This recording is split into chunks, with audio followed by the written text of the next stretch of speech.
Imaginează-ți că ești arheolog în anul 1859. Ajungi la periferia satului Reșca și dai peste ceva care îți îngheață sângele în vene. 99 de schelete, dar nu îngropate normal, ci în picioare, perfect verticale, toate cu privirea îndreptată spre asfințit. Datarea carbon 14 arată ceva tulburător. Acești oameni au trăit în secolul al XVII-lea. Bărbați, femei, copii, familii întregi. Pe oasele lor nu există niciun semn de violență, nicio boală, nimic. Au fost pur și simplu îngropați verticali, parcă așteptând ceva misterios.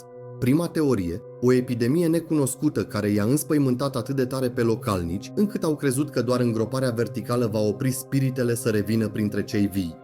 A doua variantă te duce spre ceva și mai întunecat, un ritual secret al unei secte dispărute sau o practică păgână dinaintea creștinismului.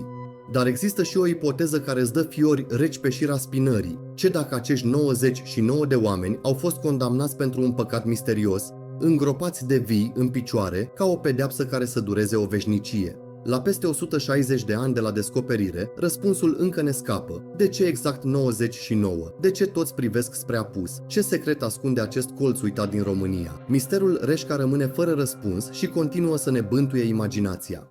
Tu ce crezi? Epidemie, ritual sau pedeapsă? Scrie în comentarii. Mulțumesc că ai rămas până la final. Dă follow pentru mai multe curiozități și secrete.